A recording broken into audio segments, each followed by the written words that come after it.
السلام عليكم ورحمة الله وبركاته، كل أصدقائي بنرجع تاني للحلقة الرابعة من ليه سيد الوحوش، واللي بنفتكر إن هو كان تقدم الاختبارات وكانت سو لونج كانت زارته في بيته وحصل اللي احنا شفناه في الحلقات السابقة. ممكن ترجعوا لها لو عايزين تشوفوها من تاني. وفي النهاية سو لونج بتطلب من والدته إن هي تاخد ليه وكمان كيو علشان يتدربوا عندها في البيت وتقدر تقوي من طاقتهم، وبالأخص ليه لأن هو اللي هيتعرض للاختبارات دي. وفعلا والدته بتوافق في الوقت ده وبنشوفهم بيطلعوا البيت ويلا بينا نبتدي الحلقة الجديدة. وبتنقل بينا المشهد وبنشوف ليوس وسو وهم رايحين عند مركز أبحاث تيان لينج، وبيكون تيان لينج ده هو الأب بالتبني لسو. وبنكتشف بعد كده إن سو بتقول ليه إن أنت هيتم تدريبك هنا في المركز ده. وهو بيكون ليه مصدوم جدا من اللي بيسمعه وبيقول لها هو انت تعرفي الدكتور تيان لينك وهو ده ابوكي بالتبني؟ بتقول له ايوه هو ده ابويا بالتبني، وكمان يعتبر بوابة العالم الغامض موجودة هنا تحت المبنى ده. وده أمر كبير جدا بصراحة، لأن المفروض إن هما لما لقوا إن في مجموعة أو مجموعة أو منظمة ممكن تتحكم في أبواب العالم الغامض، وإن ده هيأثر على باقي المستيقظين كمان ومش هيخلوهم يكون عندهم أي موارد للتطور، فهم أعلنوا إن أي حد يكتشف بوابة يقدر يحتفظ بها ويسيطر عليها. ده غير كمان إن هم قدروا يفتحوا مجال التأجير للبوابات دي، فممكن أي شخص يقدر يأجر بوابة أو إنه كمان يقدر يشتري بوابة. مش بس كده، كمان زي ما في بوابة هنا فأنا كمان في بوابة موجودة في الشقة بتاعتي اللي أنت كنت طردتني فيها من الأول. يعني كان من غير ما تاخد الجهاز بتاعي أو القلادة بتاعتي كان ممكن ببساطة لو استأذنتني أسمح لك إنك تخش فيها، لكن كنت هرفض ده طبعا لأني معرفش إن أنت مستيقظ ولا إن أنت معاك كيو ولا إن أنت معاك مهارة أساسا. وابني اتصدم أصلا هنا من اللي بيقوله، وبيقول معنى كده إن أنا ممكن يكون عندي عالم خاص أعيش فيه أنا والوحوش بتاعتي بسلام وبدون أي مشاكل أو قلق، وأدخل العالم ده وأعيش فيه وأبعد عن هنا وعن المشاكل اللي هنا. وبيكون ليه مصدوم أصلا من ضخامة المكان اللي هو دخله. وسو بتقوله كمان على فكرة في هنا مدخل يوصلني للشقة بتاعتي بسرعة جدا. فالموضوع كبير بصراحة، يعني متقلقش انت. المهم انا هروح علشان اوريك حاجة مهمة جدا. وفي اللحظة دي بتوري له وحش عين الشر، واللي بيكون بقى وحش عين الشر الام. لكن هنا بيتصدم ليه وبيقول لها هو ازاي اتغير شكله بالطريقة دي؟ مش ده الوحش اللي كان معايا واللي كان موجود معايا؟ ازاي بقى هو الوحش الام؟ المفروض ان انا فاكر ان هو كان الوحش الذكر. لكن هنا في اللحظة دي بيتصدم سو لونج طبعا من اللي بتسمعه، بتقول له انا عايز افهم انت ازاي عرفت ان ده الوحش اللي كان معاك؟ انا عايز افهم. بيقول لها انت نسيت ان انا اللي مروضه ولا ايه؟ يعني انا اعرف الوحش ده ايا كان مجرد ما قابله. بتقول له الوحوش دي بصراحة هي وحوش تفاعلية، يعني بمعنى اصح الوحش الام لو جرى له اي حاجة وتسبب ده في انه اصاب اصابة كبيرة واصبح غير قادر على القيام بمهامه، بيختار وحش من الوحوش والوحش ده يتحول هو الوحش الام. وفي الحالة اللي احنا فيها دي اتحول الوحش اللي انت روضته للوحش الام. بيقول مش مشكلة، هو كده كده صديقي سواء كان وحش ذكر او الوحش الام. ويلا بقى تعالى حبيبي بقى ادخل الشنطة بتاعتي علشان تقابل اخواتك. وفي اللحظة دي بيجيله بنت صغيرة كده وبيشوفها بيكون مستغرب، وكمان كيو بيكون مستغرب، وبتقول له انت بقى اللي اسمك ليه؟ انا عايز اتعرف عليك. لكنه بيكون مستغرب جدا ان البنت دي بتعرفه، وبيقول لها انت تعرفيني منين وازاي اتعرفت عليا؟ بتقول له التنين اللي معاك ده جميل قوي برضه، انا عايز اتعرف عليه هو كمان، شكله حلو جدا وشكله صغير جدا كمان وكيوت. انت منين؟ بيقول لها ده شكله كيوت، يعني بذمتك ده شكله كيوت. وفي اللحظة دي بتمد ايدها وتسلم على كيو. وفي اللحظة دي كيو بيحس بضغط كبير جدا وطاقة كبيرة جدا نازلة عليه، وهو بيحاول يشد ايده ما بيقدرش اساسا. وليه في اللحظة دي بيستغرب وبيقول هو كيو ماله عامل بالطريقة دي؟ واضح جدا ان هو مش قادر يستحمل. في ايه؟ بتقول له ببساطة كده ما تستغربش، انا عندي قوة حاجة بسيطة كده، بمجرد ما بسلم على حد ما بيقدرش يفك ايده من ايدي، وكل ما يحاول يشد نفسه الضغط يزيد عليه كمان، وكل ما يحاول يضغط عليا قوتي بتزيد في المقابل ده، وهي دي قوتي. وبيلاحظ ان كيو متدغدغ، وفي اللحظة دي بتشيل كيو بترميه في الحيطة حرفيا، وبتقول له بقى وسع من طريقة عشان انا عايز اتكلم مع ليه ده شوية. هو بيكون ليه مرعوب من اللي شافه، وبيقول على الرغم من ان كيو صغر حجمه واخد الجرعة الا انه بس لسه بقوته كاملة. وفي اللحظة دي كيو بيحاول يهجم عليها تاني وبيكون عايز ياكلها حرفيا، وبيزعق وبيقول لها انت بتعملي ايه؟ وهو بتقول له انت بتتكلم كمان؟ كويس، ما كنتش اعرف انك بتتكلم، يلا عشان نعرف نتفاهم مع بعض ولما اضربك افهمك. لكن لكنها في اللحظة دي بتطلع قنبلة دخان وبترميها على الأرض، وبتكون اتوجهت ناحية لي وحطت سكين على رقبته، وبتقول له بص بقى يا كيو، لو قربت لي أنا هخلص على المستيقظ بتاعك ده اللي هو سيد الوحوش ده. لكنه في اللحظة دي بيطلع جهاز الاندماج، ولما بتشوف الجهاز ده بتقول أيوة بقى هو ده الجهاز اللي انت بتدافع بيه عن نفسك وقت الخطر يعني. لكن انت بطيء قوي في اللحظة دي، كان زمانك أصلا خلصت على إيدي لو إني لسه هستنى ده. لكنها بتقوله ببساطة كده هات الجهاز اللي في إيدك، هو ده أقوى سلاح عندك يعني. أنا شايفة إن الشخص لما بيكون على وشك الموت بيطلع أقوى سلاح عنده، وبتلعب بالجهاز كده وبتقوله أنت بطيء جدا. وبصراحة لو أنت يعني لو أنا كنت حاطط في دماغي إن أنا موتك كان زمانك بالفعل ميت، فما تقلقش من الموضوع ده وما تخافش، مش عايزك يبدو عليك ملامح الخوف بالدرجة دي يعني.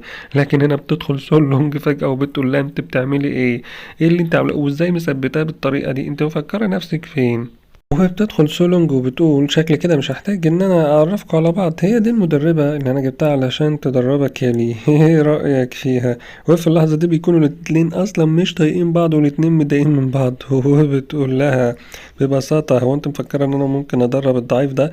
وبتقول له هي دي دخلت كمان امتحان المنظمة كتير جدا يا لي، فهي عندها خبرة كبيرة. بتقول لها انت بتقول عليها فاشلة، معنى كلامك كده انك بتقول عليها فاشلة. بيقول لها ليه هو انت فشلت فعلا في امتحان المنظمة اكتر من 10 مرات؟ بتقول له ما فشلتش، انا دخلت امتحان المنظمة كتير علشان اخد خبرة فيه، فبطل الكلام الاهبل ده. وبعدين انا ازاي هدربك وهي تختارني ان انا ادربك وانا فاشلة؟ ما تبقاش بني ادم غبي، المفروض ان انت تكون انسان ذكي. وبتقول لها بعدين الشخص ده ضعيف جدا، ازاي ادربه هو والتنين بتاعه؟ في اللحظة دي بتبص كمان كيو بكل استهتار وبتقول له انت مفكر نفسك ليك قيمة ولا ايه؟ وبتفضل تغيظ فيه، وكيو بيكون عايز يضربها وياكلها. وفي اللحظة دي بيكون ليه واقف في النص محتاس يا عيني مش عارف يعمل اي حاجة، وكيو بيفضل عايز يهاجمها. وفي اللحظة دي سولونج بتتدخل وبتضرب ليه ضربة قوية جدا هو وكيو، وبتمسكها وبتقول لها هو انت مفكر نفسك صغيرة؟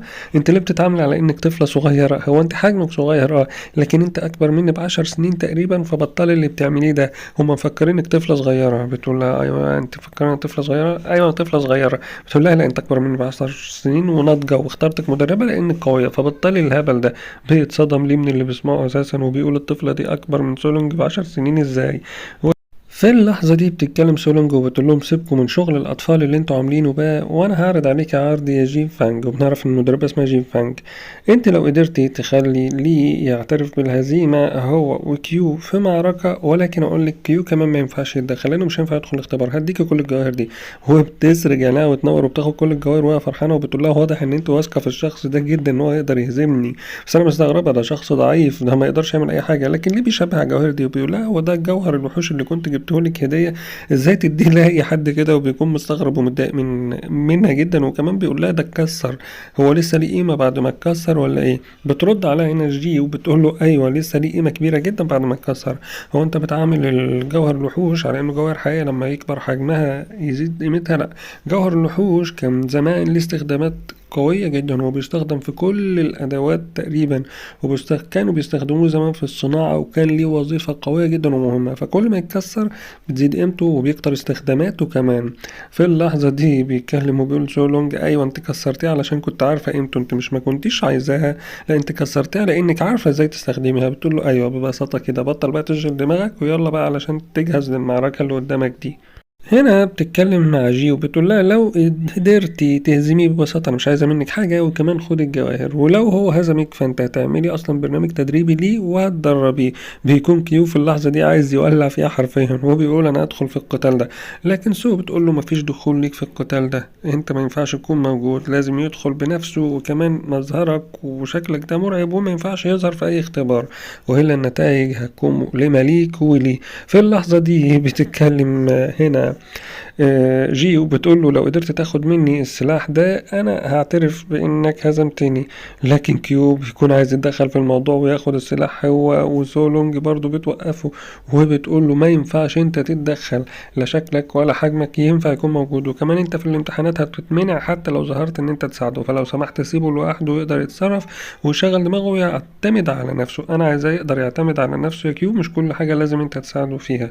بيفهم كيو وجهة نظرها في اللحظة دي وبيوافق عليها، وبيقول هو فعلا لازم يكون قوي ويعتمد على نفسه. في اللحظة دي بيفكر هنا لي وبيقول كويس جدا، التحدي اللي بيني وبينك هو انا اخد اداة التحول بتاعتي من ايدك هو ده التحدي ببساطة من غير أي شيء تاني، بتقوله من غير أي شروط، أنت إنسان فاشل وبطيء وحركتك بطيئة ومش هتقدر تاخد السلاح ده مني أساسا ولا هتقرب له.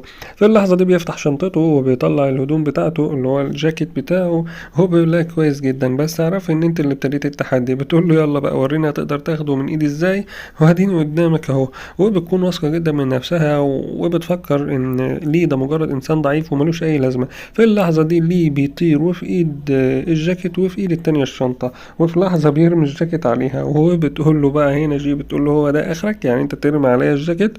انت شكلك مجنون، يعني انت لما ترمي عليا الجاكيت كده هتستفاد ايه؟ هو بيرمي عليها الشنطة وفي اللحظة دي هي بتمسك الشنطة برضه وهتلف تضربه بيها، وهو بتقول له انت بتعمل ايه؟ انا مش فاهم اللي انت بتعمله، بعدين انت بتختفي وبتروح فين؟ وفي اللحظة دي وهي ماسكة الشنطة بتتفاجئ ان الشنطة بتتهز جدا وبيخرج منها التلات كلاب.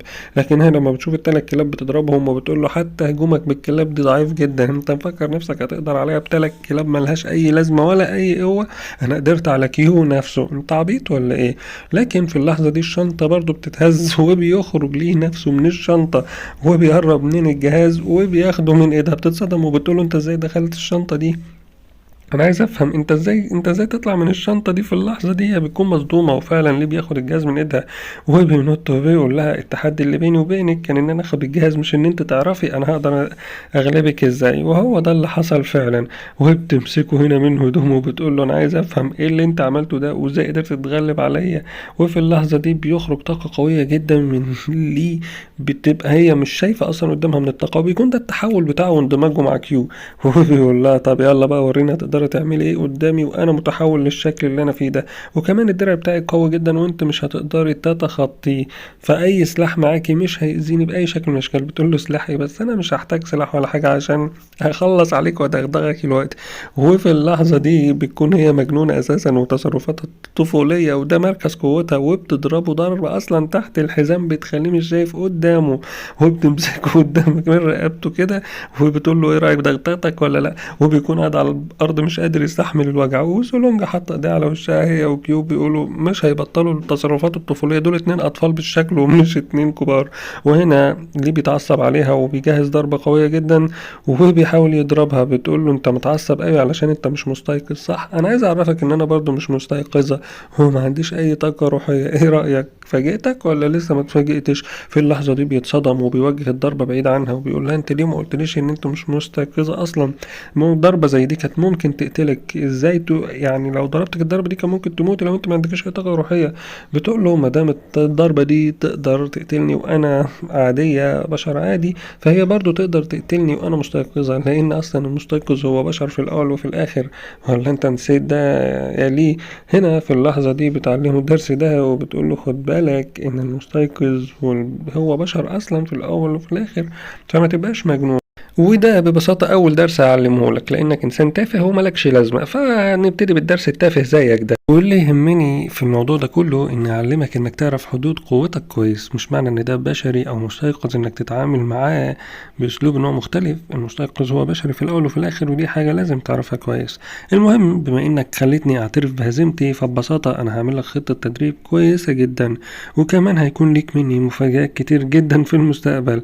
ما تقلقش أنا مش شخص يستهان بيه أبدا. وفي اللحظة دي بتظهر الشهرة بتاعتها، واللي بتكون دي الشهرة بتاعت منظمة داي، واللي بتكون نفس الشهرة اللي مع سو. وبيقول لها انت ازاي معاك الشهرة دي؟ المفروض ان انا على حسب ما فهمت من سولونج ان انت دخلت الامتحان 10 مرات. بتقول له لا ما انا نسيت اقول لك هي بتدخل الامتحان عشرات المرات لان هي تعتبر من منظمين الامتحان ومشرفة في الامتحان ومسؤولة كمان عن الاختبارات دي، هي اللي بتختبر الناس مش هي اللي بتخش الاختبار. بيكون مصدوم جدا وفي اللحظة دي بيتنقلوا لفريك وبتقول له ده اللي هيودينا الشقة بتاعتنا واللي فيها بوابة العالم الغامض كمان. هو بيكون فرحان جدا من اللي بيحصل وهو بيحس ان هو كده في ملاهي. لكن هنا بتكون جي برضو زيطة جدا وبتقول الموضوع ده جميل جدا، ببساطة انا حاسة ان انا في الملاهي. وبتقول له ما تقلقش ما دام انا اللي بدربك فانت بصراحة هتعدي الاختبار ده وانت مرتاح جدا، ولكن لازم تعرف ان الموضوع بيعتمد على قوة بدنية وعلى قوة تركيز وتدريبات مهمة جدا، وكمان مش هينفع تستخدم الطاقة دي في كل الاختبارات، فتركز في ده كويس جدا. المهم ان انا عايزاك انسان قوي تقدر تستخدم كل اللي عندك علشان تنتصر عليهم، ومفيش مجال للرحمة او انك انك تقول انا مش هقدر اهزم الشخص ده او هسيبه او ده انت كده هتتهزم فوري. لازم تتعلم الدرس كويس جدا وتتخلص من كل الخصوم وتحاول ان انت تخرجهم بره الحلبة في اقل وقت. وبتكون في اللحظة دي واثقة من نفسها جدا وبتقول بالقوة اللي انا شفتها منك انت هتقدر تتخلص من جميع اللي موجودين معاك بسهولة. سولونج بتكون مبسوطة جدا من كلامها وبتقول لها فعلا هو على فكرة هيقدر يستخدم الطاقة بتاعته وكمان يقدر يخلص على الجميع في وقت قليل جدا فما تقلقيش. وبتقول لها انا مبسوطة اصلا ان انت المدربة بتاعته وكفاية ان واحدة في قوتك تكون مدربته وده هيخليه ببساطة يخلص الاختبارات دي بسهولة جدا وبدون اي تعب. لكنه بيكون مرعوب في اللحظة دي وبيكون عنده احاسيس غريبة جدا عمالة تجيله. بتقرب له وبتقول له هو انت هتستخدم الطاقة بتاعتك في القتال ده ولا انت ناوي ما تستخدمهاش؟ التحول اللي انا شفته ده وهتقدر تضرب حد الضربة دي لازم تخفف من قوتها. بيقول لها ببساطة انا اذا اضطريت هستخدم طبعا التحول ده وهحاول ان انا اسيطر على قوتي وعلى قوة ضرباتي بحيث ان انا اخرجهم بس من غير ما اذيهم. بتقول له انت كويس جدا كده وتفكيرك كويس، انت لو كنت قلت لي لا كنت اقول ان انت متخلف، ما دام عندك اي موهبة استخدمها لكن لازم تسيطر عليها وتعرف القوة اللي بتضرب بيها اللي قدامك لانه في الاول وفي الاخر بشر. بيقول لا ما تقلقش من الموضوع ده، انا هسيطر على القوة دي وتحت تدريباتك برضو اكيد هوصل لحاجة كويسة جدا. وبتكون سولونج مبسوطة جدا ولكن في اللحظة دي بيحس احساس غريب وبيحس بطاقة روحية غريبة جدا وبيقول لها في وحش موجود قريب ليا. بتقول له ما تقلقش ده الوحش اللي بيحرس المنطقة هنا وهو وحش سلطعون بحري. في هنا اصلا ادوات حماية كتير جدا ما تخليش اي وحش طائر يقرب من المنطقة وبالتالي اللي انت حاسس بيه هو السلطعون البحري. لما بيشوفه ليه بيكون مبسوط جدا وبيقول كويس ده يعمل طبق كبير جدا انا عايز اطبخه. وهو بيكون هنا كيو واقف جنبه بيقول له تطبخه زي انت عارف ده ايه. لكن في اللحظه دي بيشرح له الاكل عامله ازاي. بيتجنن لما بيعرف ان في اكلات ممكن تعمل من السلطعون واكلات بحريه والكلام ده وبيفضل يلحس في الازاز حرفيا وبيكون هيتجنن وينزل ياكل السلطعون ده. بتقول له انت مجنون، انت ازاي تقول لي لكيو كده؟ الوقت احنا هنسيطر عليه زي سيطر عليه والا هيسبب في ان احنا نقع بالتلفريك ده في الميه. انت مجنون ولا ايه؟ ازاي تخلي كيو يوصل كده؟ ولكن كيو في اللحظه دي بيكون بيجمع طاقه روحيه كبيره جدا وهو بتقول له كده وزن كيو هيفضل يزيد ولو وصل لمرحلة كبيرة فاحنا هنقع بالتلفريك في المية ومش هنسيطر على الوضع ده. بيقول لا انا مش قادر اسيطر عليه. وبتكون جيما فرحانه جدا ومبسوطه ولا فارق معاه اي حاجه. هنا ليه بيكون مرعوب وبيقول احنا بالطريقه دي هنقع في الميه والبتاع اللي تحت ده ممكن ياكلنا. بتقول له انت اللي مجنون بسبب اللي انت عملته ده هو اللي احنا بنمر بيه، انت ازاي تشرح قدامه الاكل؟ وبتقول له ما تقلقش البتاع اللي احنا راكبينه ده اصلا بيشيل 20 شخص فاكيد وزن كيو مش هيأثر عليه. بس انا عايز اسالك هو وزنه وصل لقد ايه بما ان انت بتقدر تحسب وزنه والكلام ده؟ بيقول لها 9 طن. بتقول له نعم 9 طن ده اكتر 100 مره من اللي احنا يا احنا كده خلاص احنا كده هنقع اساسا انتهى الموضوع السلك ده مش هيشيلنا. وفي اللحظه دي فعلا التلفريك بيقع من على السلك وبيبقى نازل فوم في الميه وكلهم مرعوبين وبيكون هنا ليه شكله يا عيني واقع في الدنيا وبتكون جي مبسوطه فرحانه ولا كانها في ملاهي، هي شكلها مجنونه اساسا وبيكون مرعوب. وزولونج بتقول كده احنا انتهى امرنا بس ما تقلقش الموضوع ده عبارة عن قطعة حديد وأكيد هتوقفنا فترة. وفي اللحظة دي سولونج بتستخدم قوتها وبترمي كيو بره المكان أساسا وبتقول أنا بخفف وزنه لأن هو لو نزل بالوزن ده معانا فهو أكيد هيغرقنا لكن إحنا لازم نخرج من هنا في وقت قليل جدا. وما تنساش برضو إن حوالينا وحش وبرضو في أدوات بتسيطر على الطاقة الروحية فالموضوع منيل بستين نيلة بصراحة. وهنا بيطلعوا على سطح التلفريك ده وبتقول له الموضوع اللي انتوا شايفينه ده مش هيطول كتير. لكن هنا بيتصدم إن الوحش بيكون واقف وراهم فعليا وبيهاجم عليهم. وفي اللحظة دي هنا جي بتشد ليه من قفاه وبتجري بيه ولكن ما بيقدروش يعملوا حاجة برضو لأن الوحش بيهاجمهم. وفي اللحظة دي بيشوف ان سو اصلا واقفة قدام الوحش وبتحاول تمنعه من الهجوم عليهم عن طريق طاقتها ولكن هو بيقول في اللحظة دي مش هتقدر تعمل له حاجة، الوحش ده قوي جدا عليها. وفي اللحظة دي بيفكر وبيقول انا لازم اعمل اي شيء وبيفكر في الاندماج وفعلا بيندمج مع الكلاب. وفي اللحظة دي بيتحرك بسرعة كبيرة جدا عن المية لدرجة ان هو ما بيغرقش فيها حرفيا وهو بيكون شايل جي وبياخد كمان سو وبيحاول يهرب ولكن الوحش بيضربهم ضربة قوية جدا. الضربة دي فعلا بتصيبهم لكن سو بتقول له انزل تحت المية. وفي اللحظة دي بينزل تحت المية وبيتصدم من انه بيقرب منه ظل كبير جدا ولما بيقرب الظل ده منهم بيكونوا مرعوبين وخايفين منه ليكون الوحش تاني وبيهاجمهم ولكن بيكون ده ببساطة كيو وبيكون فاتح بقه وبيدخلهم جوه بقه. وبيتنقل بينا المشهد وبيكون ابو سونج قاعد وبيفكر وبيقول هي فين؟ المفروض ان قالت ان هي تكون موجودة دلوقتي والساعة تقريبا داخلة على 4:30 وهي لسه موصلتش اساسا لا هي ولا اصدقائها ولا الوحش اللي موجود معاها. وبيكون قلقان وبيقول اكيد هتيجي انا واثق فيها.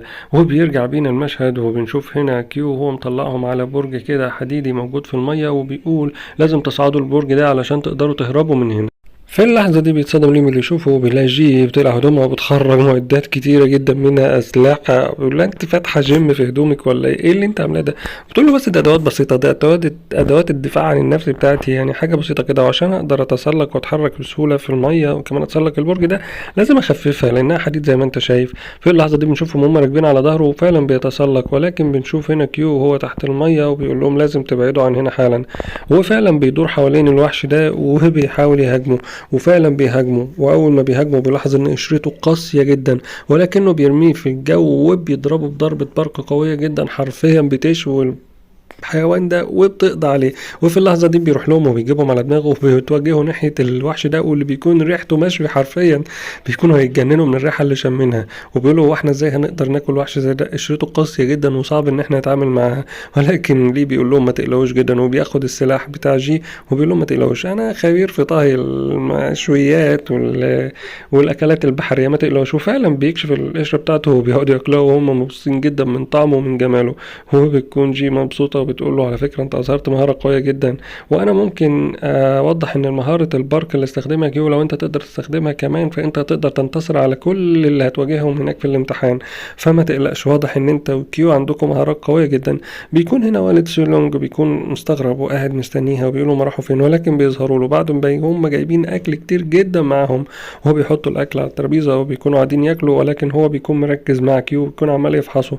وهنا بتتكلم جي وبتقول له على فكرة انت ما تقلقش من الامتحان، واضح ان انت هتقدر تنتصر فيه بسهولة، وتدريباتك هتبتدي من بكرة، وببساطة تدريباتك هتكون ان انت تقدر تنتصر على الوحش ده اللي انت طبخته حاليا ده، لان قشرته قوية جدا، ولو قدرت تكسر القشرة دي بقبضتك بس فانت هتقدر تنتصر على اي مستيقظ مبتدئ، وده هيكون كافي جدا ليك ان انت تعدي الاختبار ده بكل سهولة حرفيا. وعشان كده انا هدربك ان انت تقدر تستخدم ضربة البارك اللي بيستخدمها كيو، وهو بتكون فرحانة جدا من الضربة دي. بتقول له كمان ما تقلقش الضربة دي كمان. هنا بتتدخل سولونج بتقول له ايوه الضربة دي كان يملكها والدك، هي دي ضربة والدك ببساطة. وبتكون حزينة جدا لما بتفتكر والده، وبتقول له انا عايزاك تكون فخر لوالدك. بتقول له كله اتبسط كويس جدا في اللحظة دي جي اللي بتتكلم، وبتقول له انا عايزاك تتغذى لانك هتاخد تدريبات قوية، انت هتتدرب على انك تكسر القشرة دي وتتعامل معاه. بيقول لا بس انا لو واجهت الوحش ده هو حي وممكن يقتلني. بتقول له لا ما تقلقش ولا اي حاجة، احنا هنكون موجودين معاك، وانت كمان قوي وعندك تفكير ذكي وحاد، ولازم تعرف تتعامل مع المواقف الصعبة، وده برضو جزء من تدريبك. حاول تحفظ حياتك وتحافظ عليها، انت مستهون بالموضوع ليه كده ومفكره لعبة. وكمان انت شخص قوي مش شخص ضعيف، استخدم قوتك ولازم تتدرب على الضربة دي. لكن هنا بيتدخل وبيقول على فكرة ما عنديش اي طاقة روحية، وبعدين بيقول لها ما تقلقش كل حاجة هتيجي بالتدريب. وبنشوفه فعلا قاعد جنب كيو وعمال يتدرب حرفيا. وهنا بيكون كيو متضايق منه جدا وبيقول له انا عايز افهم ايه اللي انت بتعمله بالظبط. بيقول له هنا انا بتدرب على استخدام الطاقة بتاع البارك بتاعت والدي، لازم اقوي جسمي جدا علشان اقدر استخدم الطاقة دي. لكن كيو بيسخر منه وبيقول له هو انت عبيط صح؟ هو انت كنت اصلا عملت اي مجهود علشان تستخدم الطاقة دي لما كنا في العالم الغامض؟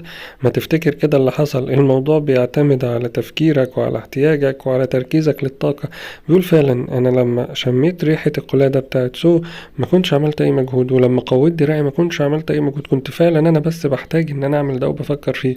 بيقول له ببساطه كده انت بتواجه الطاقه الروحيه وبتأمرها ان هي تتجه وتتركز في المجال ده، وعشان كده هو ده سر استخدام الطاقه. لكن قوتك البدنيه مهما كانت عمرها ما هيكون زي قوتي، فعل كده واعرف انت هتستخدم ايه.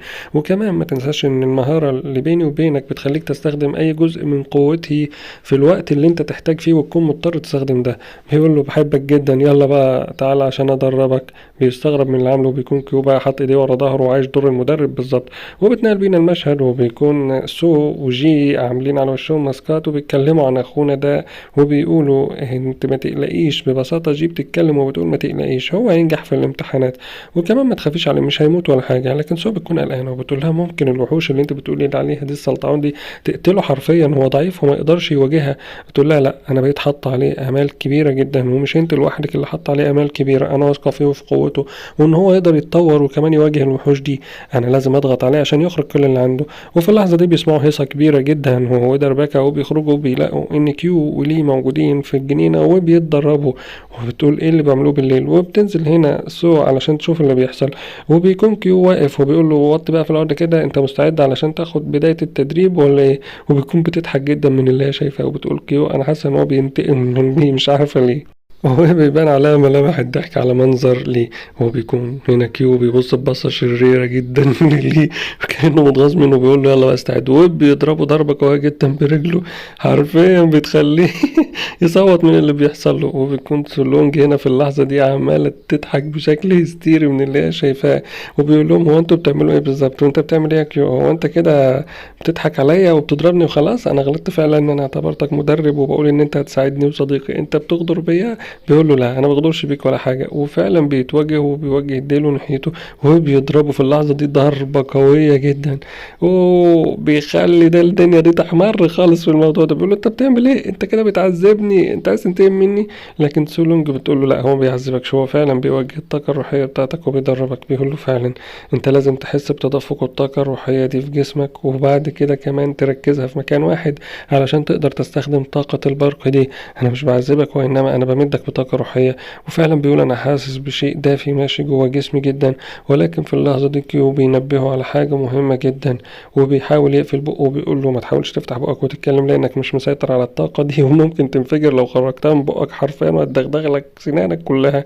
لكن بيقول انا فعلا حاسس بالطاقه دي. وهنا في اللحظه دي بيقول لها مستعده يا سو، وسو فعلا بتيجي وبتكون مستعده وبتشمر عند دراعتها، وبيقول انتوا هتعملوا فيا ايه، انتوا عايزين مني ايه. بتطلع عباره عن شاكوش كبير جدا ولا مطرقه كبيره جدا، بيقول لها انت ناويه تموتيني ولا ايه. وبتضرب هنا في اللحظه دي ليه ضربه قويه جدا بترميه في الميه، وبتكون فرحانه وبتقول له هو احنا شكلنا موتناه ولا ايه. بيقول لها كيو لا ما تقلقيش، ما موتناش ولا حاجه، لسه عايش هناك زي القرد، ما جرالوش اي حاجه. بتقول بس انا خايفه عليه، لا السلطعون ده يقدر يقضي عليه.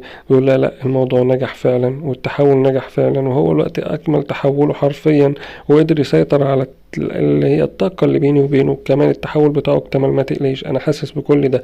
هو في اللحظة دي بنشوف ليه وهو تحت المية، وبيكون شكله تقريبا يشبه شكل كيو، وبيقول هي دي بقى الطاقة اللي كان بيكلمنا عنها كيو، هو ده الاندماج الكامل. انا قبل كده كان مجرد ايديا بس ورجلي اللي كانوا بيتحولوا، او ممكن مناخيري، وكان الموضوع بينفصل. لكن الوقت انا تقريبا متحول حرفيا لشكل كيو تقريبا، وطاقتي ارتفعت بشكل كبير، وقوتي كمان. ده مش بس كده، كمان انا قادر كمان اتنفس تحت المية، وبيتحرك تحت المية برشاقة جدا. وبيقول انا تقريبا اخدت كل قوة كيو في وقت واحد، مش زي الاول كنت باخد جزء منها. وفي اللحظة دي بيشوف حواليه الوحوش اللي هي موجودة في المية دي السلطعون، وبيقول يلا انا الوقت بيتهيألي ان انا اقدر اهزمها. لكن الوحش ده بيوجه له ضربة قوية جدا حرفيا اللي هو مدفع البرق ده، ولكن هنا في اللحظة دي اللي بيقدر يتفاداه. وهو بيكون مبسوط جدا من السرعة اللي قدر يتحرك بقى تحت المية، والقوة اللي هو حاسس بقى في جسمه، والمرونة كمان. بس في حاجة أنا ملاحظها في الموضوع ده، وهو إن أنا لما كنت اتحولت لصورة الكلاب كان ذكائي قل بشكل كبير، مع إن سرعتي زادت واكتشفت وكمان اكتسبت كل صفاتهم. وده معناه إن أنا ببساطة بكتسب الصفات اللي أنا بتحوله. وكيو في اللحظة دي بكون ذكي جدا، وذكائي بيزيد، وقوتي وكل مهاراتي. كيو فعلا شخص يستحق إن هو يكون ملك الوحوش، ذكي وقوي ويقدر يكون ليه قيمة كبيرة جدا، وكل الوحوش لازم تخاف منه. وبيهاجم السلطعون في اللحظة دي، وبيقول له أنا الوقت أقدر أهزمك بسهولة جدا. وبيحاول يركز طاقته في إيده وإن هو يضربه بضربة البرق، ولكن في اللحظة دي بيتفاجئ إن في سلطعون مسكه تاني وضربه، وبيضربه فعلا بطاقة البرق دي، ولكن هو ما بيكونش مركز أصلا مع كل اللي بيحصل ده، وبيكون مبسوط إن هو قدر ركز طاقته في ايده. بيقول في اللحظة دي اقدر استخدم البرق بتاعي، وفعلا بينزل بيه وبيضرب ضربة قوية جدا، وتكون قبضة البرق بتاعته قوية جدا، وبيتبسط جدا منها. وفي اللحظة دي بينزل على الماء علشان ياخد السلطعون، ولكنه بيتخض بيلاقي السلطعون وراه، وهو بيفكر ان السلطعون لسه عايش. لكن بعد كده بيكتشف ان السلطعون فعلا الضربة دي تقريبا خليته مشوي حرفيا، وبياخده وبيشيله علشان يخرج بيه من الماء، وبيكون مبسوط جدا. ولكن اللي بيحصل في اللحظة دي ان التحول بتاعه بيبتدي ينتهي، وفعلا بينتهي التحول ده، والسلطعون بياخده وبيغرق بيه في المية. وبيكون سولونج قلقانة جدا وبتقول ازاي ننقذه من الوضع ده. لكن كيو بيقول لها ما تقلقيش، هو فعلا بيشيله من المية وبيشيل السلطعون، وبيكون مجهد جدا بالمرة بيه. وبيكون جي مبسوطة جدا وبتقول انا كنت متأكدة ان الولد ده يقدر ينجح يستخدم التحول ده. وبيكون عندها خبرة كبيرة جدا، وبنعرف ان هي شخصية ذكية جدا. وبتقول انا همرنه على استخدام التحول ده لوقت اطول، ولازم اخليه اقوى. وبيتنقل بينا الوضع كده، وبنشوفهم هم قاعدين ياكلوا ومبسوطين ومش فارق معاهم اي حاجة. وهو بيمر الوقت بتكون سو مبسوطة جدا من اللي وصل ليه، وبتندهله وبتقوله تعالى أنا محتاجاك حاليا علشان أعرض عليك أمر كده لازم تكون فاهمه. أنت وصلت لمستوى كويس جدا وقدرت تستخدم قبضة البرق، وده شيء أنا فخورة بيه، ولكن برضو في موضوع تاني لازم أكلمك فيه وخطورة أنت هتتعرض ليها. ببساطة أنت ما تنساش إن الدكتور زيو أو الشخص المجنون اللي كنت شفته قبل كده فاكره، وبيبص على المكتب وبيلاقي صورته مع والد سو في اللحظة دي. وهنا بيتكلم والد سو بيقول له الشخص اللي أنت شايفه ده كان تلميذي، ولكنه كان شخص مغرور وغبي ومتسرع جدا، وده اللي وصله للي هو فيه حاليا. والشخص ده ركز معاك ومش هيسيبك، وأصبح عايز قوتك، وهو بقاله فترة كبيرة بيبحث عن كيو. وبالتالي في الامتحان اللي انت هتحضره ده هو أكيد لازم يظهر نفسه ولازم يحاربك. لكن هنا ليه بيقول طب انتوا لازم تدخلوني الامتحان مادام في خطورة عليا بالطريقة دي؟ لكن هنا بتتدخل سو بتقول له مش خطورة ولا حاجة، ولكن احنا لازم نظهر الشخص ده علشان نقدر نعرف نواياه وننتصر عليه. وكمان انت شخص قوي مش قليل، وانت لازم تثق في اللي حواليك برضو، احنا اكيد مش هنتسبب ليك في ضرر. وهنا بيتدخل كيو بيقول له ما تقلقش، انا هفضل معاك وهحميك من الشخص المتخلف ده، ما تقلقش منه. لكن هنا بيقول له انت ما تقدرش تستخدم طاقتك دي تاني، انت المره اللي فاتت اغمى عليك. لكن الدكتور بيخرج له علاج وبيقول له ده العلاج ده هيسبب ان هنا كيو هيقدر يستخدم طاقته لوقت طويل جدا ومش هيتاثر.